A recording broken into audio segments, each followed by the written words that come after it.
Kasus suap Bupati Penajam Pasir Utara menyisakan ironi tersendiri. Dua tersangka dalam kasus ini ternyata masih berusia muda.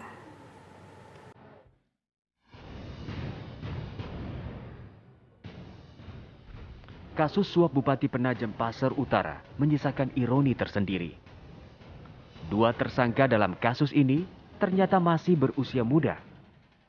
Sang Bupati Abdul Ghafur Mas'ud, 35 tahun, dan Bendahara DPC Partai Demokrat Balikpapan, Nur Afifah Balkis, 24 tahun.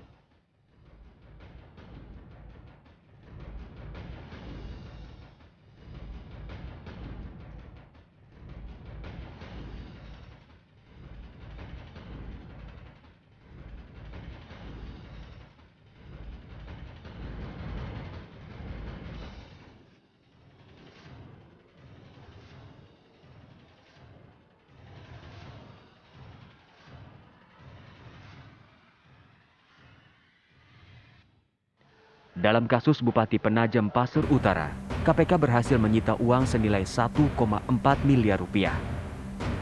Barang bukti ini terkait dengan kegiatan pekerjaan pengadaan barang dan jasa serta perizinan di Kabupaten Penajam Pasir Utara. Assalamualaikum warahmatullahi wabarakatuh. Pada kesempatan kali ini, kelompok kami yaitu kelompok 34 akan membahas terkait kasus maladministrasi berupa kasus korupsi yang menjerat mantan Bupati Penajam Pasir Utara, yang dimana kasus korupsi yang dilakukannya adalah termasuk dalam korupsi jenis penyuapan. Terkait penjelasan dan juga pembahasan akan dibahas oleh rekan-rekan saya berikut ini. Atas kesempatan yang diberikan kepada saya, di sini saya akan menyampaikan dari sisi maladministrasinya. Kasus korupsi yang menjerat mantan Bupati Penajam Pasir Utara adalah penyuapan. Penyuapan adalah pembayaran dalam bentuk uang atau sejenisnya yang diberikan atau diambil dalam hubungan korupsi. Dengan demikian, dalam konteks penyuapan, korupsi adalah tindakan membayar atau menerima suap. Penyuapan biasanya dilakukan dengan tujuan untuk memuluskan atau memperlancar urusan, terutama ketika harus melewati proses birokrasi formal. Selain itu, kejahatan yang dilakukan oleh mantan Bupati Penajam Pasir Utara dengan Nur Afifah Balkis adalah tindakan pencucian uang. Tersangka Abdul Ghafur bersama tersangka Nur Afifah diduga menerima, menyimpan, dan mengelola uang yang diterima dari para rekanan di dalam rekening bank milik tersangka Nur Afifah yang dipergunakan untuk keperluan tersangka Abdul Ghafur. Etika administrasi publik dalam pemberantasan korupsi pada perilaku birokrasi publik sangatlah penting. Kasus-kasus korupsi di Indonesia hampir semuanya dilakukan oleh para perilaku birokrasi publik. Administrasi publik, tindakan suap Bupati Penajam Pasir Utara dengan penjabat lain yang terjerat OTT KPK dapat disimpulkan sebagai penyimpangan nilai etika administrasi, antara lain nilai efisiensi, nilai impersonal, dan nilai responsibel.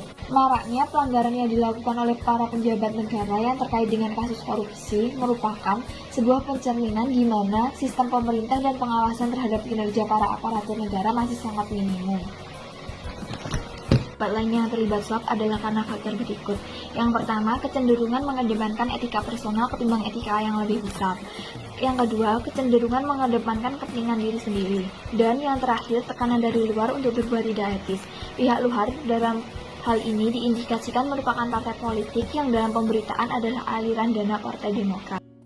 Sesuai dengan pasal 3 Undang-Undang Nomor 43 Tahun 1999 tentang perubahan Undang-Undang Nomor 8 Tahun 1974 tentang pokok-pokok kepegawaian tugas pegawai negeri, yaitu memberikan pelayanan kepada masyarakat secara profesional, jujur, adil, dan merata, menyelenggarakan tugas negara, menyelenggarakan tugas pemerintah, dan menyelenggarakan tugas pembangunan. Dalam undang-undang tersebut juga ditegaskan bahwa pegawai negeri harus bebas dari pengaruh golongan dan partai politik.